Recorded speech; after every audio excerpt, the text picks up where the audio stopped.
Let's be real, social media is a huge part of our lives, right? We use it to connect, to learn, and to share. But here's the big question. Are we really in control, or is it controlling us? It's like we're all walking on this super fine line, a social media balance beam, trying to balance all the incredible opportunities against some pretty real-world harm. So let's talk about how to find our footing. This really hits the nail on the head, doesn't it? It's the perfect way to describe the social media paradox. One minute, you're on a video call with family halfway across the world and you feel so connected. But then the next, you're just mindlessly scrolling through a feed of perfect-looking lives, and suddenly, you feel totally and completely alone. It's this constant push and pull that we're dealing with every single day. So let me ask you this, and be honest with yourself. When you open up an app, are you doing it with a real purpose? Or are you just scrolling, kind of zoning out? Because the answer to that question, well, that's the key to taking back control.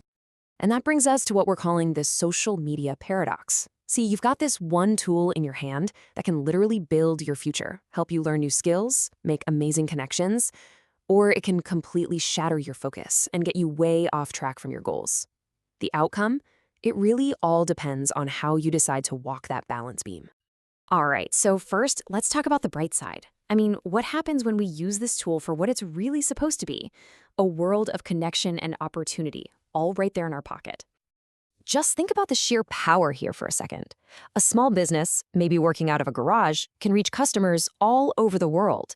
A student can learn a new skill from an expert on a totally different continent for free. It has absolutely leveled the playing field for opportunity, for connection, and for how we get our information. And, maybe the most empowering thing about all of this is that it gives every single one of us a platform. A musician nobody's ever heard of can find a massive audience.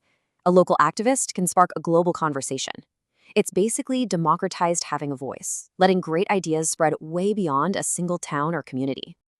And this power, it goes way beyond just professional stuff. I mean, you can find a support group that truly understands a rare illness you're going through, or get career advice from leaders in your industry, or even rally people together for a cause you care about. For a lot of people, these online connections are an actual lifeline. So yeah, the promise is incredible, but, and this is a big but, for every single promise, there's a peril. The very same tool that can build these amazing communities can also trap us in echo chambers. The same tool that shares life-saving information can also spread dangerous lies. So now let's take a hard look at the other side of that balance beam. Welcome to the other side of the balance beam, the dark side. This is where that endless scroll starts to reveal its pitfalls, the things that can have a really serious impact on our well-being. The toll this can take on our well-being is huge. We end up comparing our messy, real behind-the-scenes lives to someone else's perfectly curated highlight reel, and that just fuels anxiety and self-doubt. Anonymity can become a shield for real cruelty, and misinformation, well, it spreads like wildfire, and it has very real consequences for everything from our personal health to our democracies. It is no accident that we lose so much time to these apps. They are literally engineered to keep you hooked.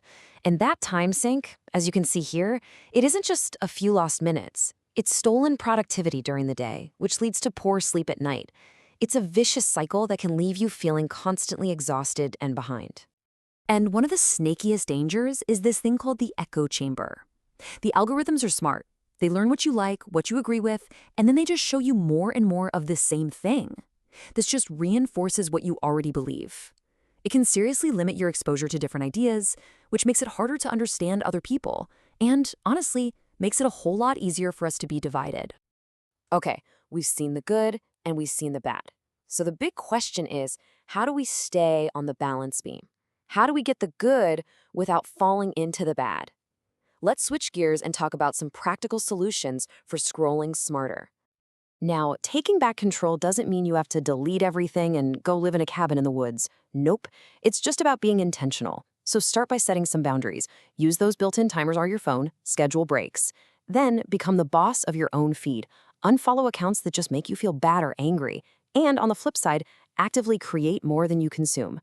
And finally, you have to protect your own peace. If something feels off, check it before you share it, or just walk away. You are in control here. Think of your feed like it's your digital living room, right? You wouldn't fill your actual home with stuff that makes you angry or sad, would you? Of course not. Well, you have that same power to curate your digital space. So it's a place that actually energizes you, that inspires you, that makes you feel good. At the end of the day, all of this, it really just boils down to one simple but powerful idea: control. The big takeaway here is a call to action. Be the master of this technology, not its slave. And it's so important to remember this. Social media itself is not the enemy. It's a tool. And just like any tools, say a hammer, it's not inherently good or evil. You can use it to build a house, or you can use it to break a window. The power, the responsibility, the final outcome, it all comes down to how we choose to use it. So I'll leave you with this to think about. What's one small change you can make starting today to truly own your scroll?